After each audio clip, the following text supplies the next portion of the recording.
Let me tell you about an experience that shook me but also solidified my pride in who I am, a proud African man deeply rooted in the traditions, values, and history of my people.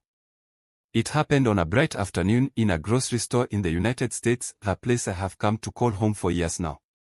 I was going about my business, selecting fruits and vegetables for the week, when I heard it. At first, it was a matter, then a louder, sharper voice directed at me.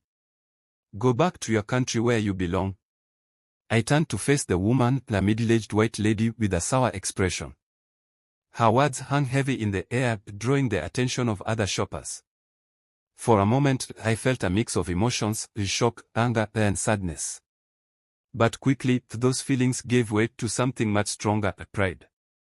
I could have shouted back, let anger take control, or allowed her words to ruin my day. But I chose a different path. I looked her straight in the eyes, and with a calm but firm voice, I said, "Madam, I belong everywhere because I am human, just like you. The color of my skin doesn't define my worth, and your hatred will never limit my potential." Her face turned red, not from shame, but from anger, and she muttered something under her breath before walking away. But as I stood there, I realized this was not just about me. It was about a deeper issue that has plagued humanity for centuries, racism. As a black man, my skin is more than just pigmentation. It carries the history of kings and queens who once ruled mighty African empires. It bears the legacy of resilience, of ancestors who survived the horrors of slavery and colonialism, who fought for freedom and justice. It speaks of creativity, intelligence, and innovation. My skin tells a story, and it is a story I wear with pride. The idea that the color of one's skin could define their worth is absurd. It is not the skin that makes the man, it is his character, his actions, and the way he treats others. This incident reminded me of something we all must confront. Racism is not confined to one place or group. It exists in every corner of the world, taking on different forms but always causing division, pain, and injustice. The woman who shouted at me is not the root of the problem, she is a symptom of a much larger issue. Racism is taught, passed down through generations like a poisonous heirloom. It thrives in ignorance, in the failure to see people as individuals rather than stereotypes. To the woman in the store and anyone who harbors similar hatred, I have this to say: the hatred will consume you long before it affects the person you target. Racism shrinks your humanity, blinds you to the beauty of diversity, and robs you of the opportunity to learn from others. Every human being, regardless of race, nationality, or creed, has something valuable to offer. By choosing hate, you deny yourself the richness of life's tapestry. It's time for the world to wake up. Racism is a choice to perpetuate ignorance and division. And just as it is a choice, it can also be unlearned.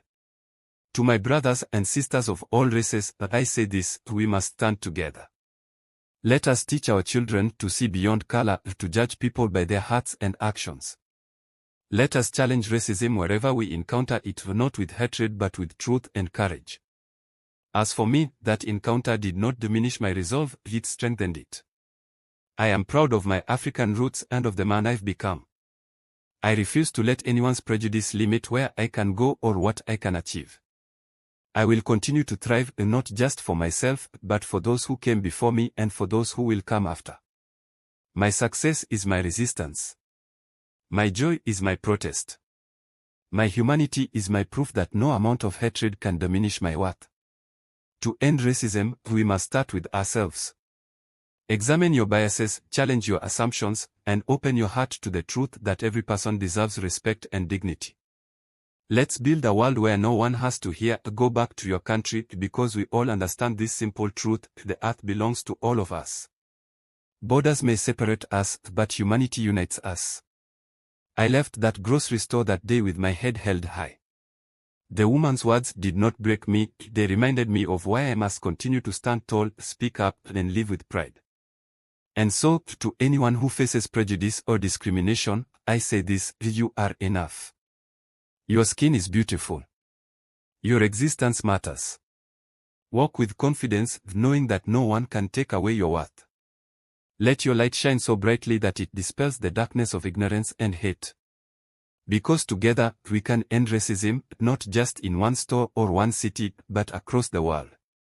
It begins with each of us, and it begins now. If this story moved you, don't forget to like, subscribe and share this video. Let us all participate in making this world a better place for everyone. Thank you.